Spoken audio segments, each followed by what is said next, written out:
Hi, welcome back to Technology Review. I'm your host, Mac Jackson Jr. You can find me on Facebook, Twitter, LinkedIn, YouTube. Take a look at all of our videos here and my guests that are with us today on this segment in Business Spotlight. My guest today is Verner Dixon. What's up, Verner? All right. Absolutely fantastic. Yeah, I'm glad you're here. All good. Yes. Verner Dixon will be here with us today, as he's here every month, to discuss with us about cryptocurrency, including Bitcoin and others. So, Verner, before we start with Bitcoin, let's talk about the stock market today. It plunged like up 600 points. 600 points today, incredible. So those of you out there that are even investing, I understand cryptocurrency has its ups and downs, but look at the major stock market investment, folks. 600 points, that's huge. I haven't fell this low within like 2.5 years. Been a long time. So now, how is cryptocurrency doing? I guess the stock market got jealous about what Bitcoin was doing because it's dropped down to a 2-year low as well. It's 2-year low as well. Yeah. So it didn't want to be left out. But it's an interesting dynamic. You know, everybody was expecting the stock market to continue to go up. Right. And obviously, we did that with Bitcoin as well. But right. I mean, and they talked about a crash and a bubble and some of those things. But what has happened is that some of the information that's out is being half read. And when I say half read, as an example, when South Korea said that they were going to ban cryptocurrency or Bitcoin in particular, that was only the first line. The second line, they said they were going to try to eliminate illegal use of the technology. So everybody read the first line, didn't read the second line, and now it's backfilling and trying to say, oh, that's what they meant and that's what we saw. But it hit the market already. Same thing happened when China said that they were taking it out.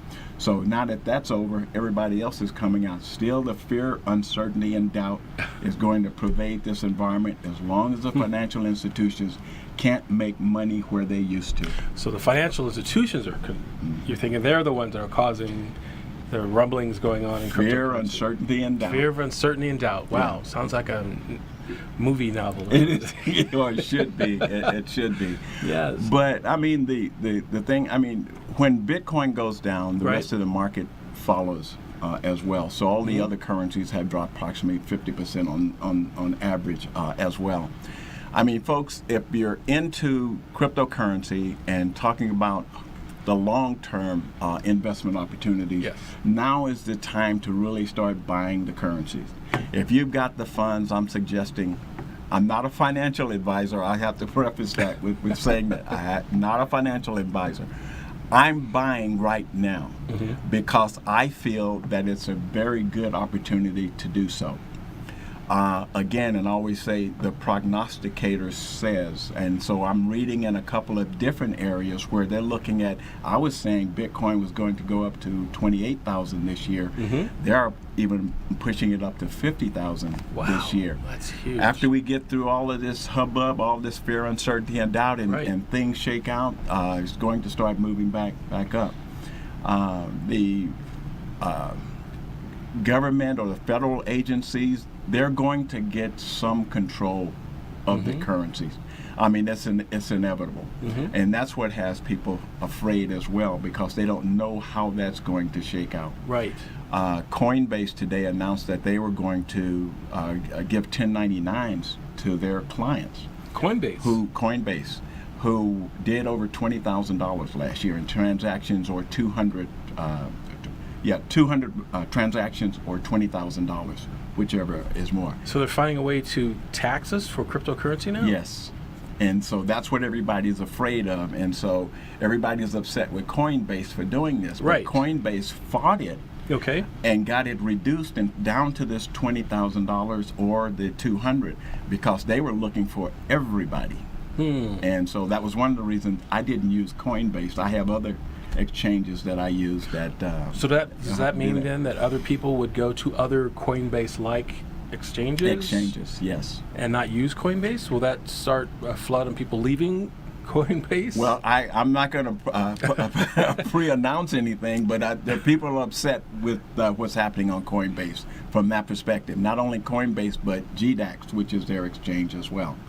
And so if you're a new user, or if you do few transactions, there's nothing to worry about at this point. You have to be somebody who is buying and selling cryptocurrency on a regular basis to get to be that much.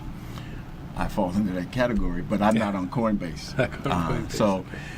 But it is interesting, and if you're in it for the long term, continue to focus on long-term goals, because cryptocurrency is here to stay. Blockchain technology is here to stay. The development of technologies around this environment are here to stay. It's too big to stop. There may be some fluctuation, but it's not going to stop. So again, you're still recommend, although like you said, you're not a financial planner, but to invest for the long term. Yeah, I'd say get whatever you're going to get and get it for the long term. As an example, Ripple has been up as high as $3.54. Right. It's down to under $1 now. Under $1. So again, it's a good time to buy, because I started purchasing Ripple when it was 14 cents. Okay. So I still don't panic when it drops that much, because I'm still fine. Right. And so again, not being a financial advisor, I do my homework. And if you do your homework and understand understand as best you can what you're getting involved in, then it's better, because you have a better sense and you have a comfort level that's different than someone just following somebody else's direction and say, well, get this, get that, and you don't understand what it is. So do your homework, regardless of what I say or what anyone says. Do your homework. And when I say do your homework, understand if you're getting ready to invest in one of the currencies, look at what's backing that currency. Is there an application? Is there technology? Or is there a solution that the industry needs or the people need? If there's a need, then fill it. If that is being filled by cryptocurrency, then that's a positive opportunity to take a further look into it and possibly generate some significant income. And I've got some that aren't even on the radar that I'm participating in, and they've already started to move. I got in when at 3 cents and now they're 59 cents. Really? And they're not very good. And they haven't dropped that 50% weight on the market, because they're in a different category. Different category, okay. Yeah. So how many categories are there of these particular ones? Well, when I say different categories, I mean it's either an application or technology. Gotcha. Application or technology. In terms of those two things. Okay. And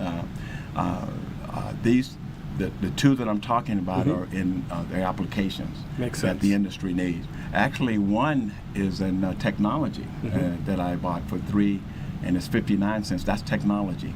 There's another one that I got for $3 and it's 38 cents, and that's an application. So application that's needed by the industry. So folks, like I say, do your homework. Talk to people who are in the environment, but still do your homework. So how would someone who is just hearing this would like to get involved in cryptocurrency get a hold of you and get more involved in that's one way they can get a hold of me, and I can point them in some directions in terms of some things to get started with, beginner stuff to get started with.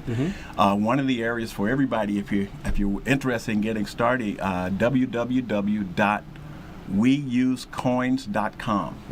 That's weusecoins.com. Go there. It'll talk about wallets, it'll talk about Bitcoin, it'll talk about the currencies, it'll tell you what the exchanges are, it'll give you a lot of information on the industry and what things are doing. So it's weusecoins.com. Very good place to be. Weusecoins.com. Very good. Yeah, definitely. How about an email address where they can contact you? My email address is vmeonline7@gmail.com. That's vmeonline7@gmail.com. My phone number again is 702-580-9397. Very good, Werner. Yeah, so if you have any questions regarding cryptocurrency, you want to know how to get started, or any issues coming, send Werner an email or give him a phone call, and definitely get involved in it. It's something that you should definitely take a look at. It sounds like there's just a fluctuation going on right now in the stock market as well as a cryptocurrency industry as well. But there's a lot of applications on the horizon in cryptocurrency, especially with this new blockchain security technology behind it. Giving you an extra layer of protection is something that we are looking forward to in other applications in our society as well. Folks, we'll be right back here on Technology Review with my next guest. But Werner, we'll see you next week. Next week, probably. Next week. So yeah. thank you very much. Appreciate it. Bye for now.